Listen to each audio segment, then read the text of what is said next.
அனைவருக்கும் வணக்கம். இது உங்கள் சாதி மீடியா. நான் உங்கள் சந்தோஷம். புஷ்பா 2 திரை விமர்சனத்தை இன்றைக்கி நாம் செய்கிறோம். நேற்று திரைப்படத்தை தேட்டரில் பார்த்தாலும் முழு அளவிலான கூட்டம். கடைசி 2 இருக்கை இருந்துச்சு, அதில் நானும் ஒன்று எடுத்துகிட்டு உள்ளார போனேன். ஆரம்பம் முதல் கடைசி வரை விறுவிறுப்பாக ஓடிய படம் ஓடினதே தெரியல. நேரம் கிட்டத்தட்ட 3 மணி 20 நிமிடம் படம் நேரம்.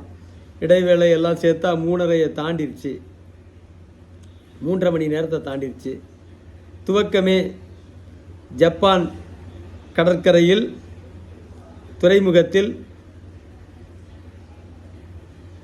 அல்லு அர்ஜுனா தலைகீழாக தொங்கவிடப்படுகிறார். அதிலிருந்து தப்பி அதிரடியான சண்டை காட்சி, மிக உச்சக்கட்ட நம்பத்தகுந்த சண்டை காட்சி இல்லை என்றாலும் கூட மிக பிரம்மாண்டமான செலவில் உருவாக்கப்பட்ட அந்த சண்டை காட்சி துவக்கம் நன்றாக தான் இருந்தது. ஆனால் எதற்காக சண்டை போட்டார் என்று சரியாக தெரியவில்லை. இது சொல்லப்பட்ட காரணங்கள் அவளுக்கு திருப்தி அளிக்கலை. அப்படி ஒரு காட்சி படமாக்கப்பட்டிருந்தது. அதன் பிறகு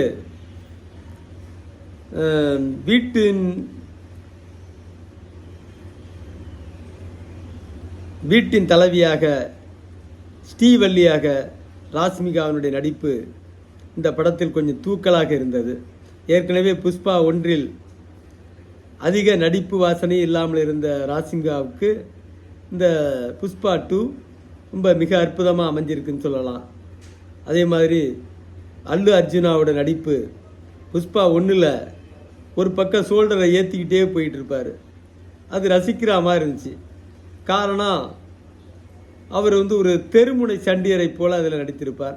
கடைநிலையில் தெருமுனை சண்டியராக இருக்கிற ஒருவருக்கு இந்த செயல்பாடு என்பது நாம் பார்த்த ஒன்று தான்.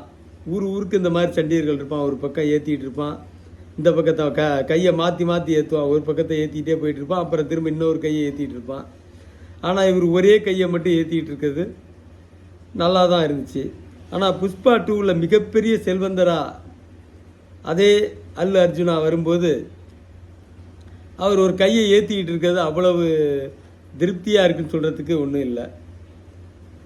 புஷ்பா 1 சமந்தா ஒரு ரகலையான பாடல் காட்சி, அந்த ஒரு பாட்டே ரொம்ப உச்சத்துக்கு போயிருந்துச்சு. புஷ்பா 2 அந்த இடத்த ராஷ்மிகா மந்தனா பிடிச்சிருக்காங்க. ஃபீலிங் என்கிற வார்த்தை அடிக்கடி வர்றதும், ஃபீலிங்கை அதிகமாக வெளிப்படுத்துகிறதும், ரொமான்ஸும் அல்லு அர்ஜுனாவுக்கும் ராஷ்மிகாவுக்கும் கெமிஸ்ட்ரி ஒர்க் அவுட் ஆகிவிட்டதையே காட்டுகிறது. என்ன, நாளைக்கு மீ2 வரை போய் நின்று விடக்கூடாது. இன்னொரு பிரச்சனை என்னென்னா, மக்கள் குடும்பத்தோடு போய் பார்க்குற அளவுக்கு ரொம்ப சகிப்புத்தன்மை அல்லது ஒரு கூச்சம் ஏற்படாமல் பார்க்குறது ரொம்ப கஷ்டம்தான். அந்த அளவுக்கு கொஞ்சம் ஓவர் சீன் தான். அடுத்ததாக இன்னொரு நடிகை ஸ்ரீலீலா நடனத்தில் ஒரு புதிய டிஃப்ரெண்ட்டான ஆட்டம், அது ரொம்ப கலங்கடித்திருக்கிறது. அதே மாதிரி போலீஸ் அதிகாரியாக வருகிற பகத் பாசில் ஒரு பைத்தியக்காரனை போல, மெண்டலை போல ஒரு எஸ்பி செயல்படுவது நம்ம தமிழ்நாட்டிலையும் பார்க்குற ஒன்று தான்.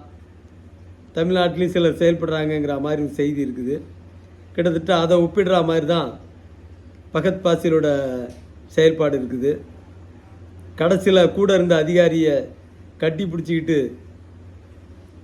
மரத்துக்கு தீ வைக்க, விடுறா மெண்டல்னு சொல்லி அவனே பிடிச்சி தள்ளிட்டு போகிறது நம்ம அந்த படத்தினுடைய ஆரம்பத்துலேருந்து அந்த காட்சி வரைக்கும் என்ன இவன் பைத்தியக்கார மாதிரியே நடிச்சிக்கிட்டு இருக்கானேன்னு நாம் நினச்சதை அவனும் உறுதி பண்ணிட்டான். சரி, நம்ம நினச்சது சரிதான் என்பது போல் அமைந்து விட்டது.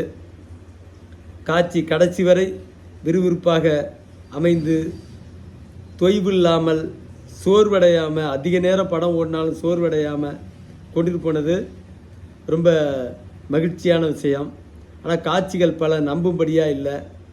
சண்டை காட்சிகளில் கை காலை கட்டிக்கிட்டு வாயாலேயே கடித்து சண்டை போடுற ஒரு சண்டை காட்சி நீண்ட நேரம் நடத்தினது நல்லா சுவாரஸ்யமாக இருந்துச்சு. சாத்தியமில்லாத சண்டை என்றாலும் கூட சுவாரஸ்யமான சண்டை காட்சிகள் தான்.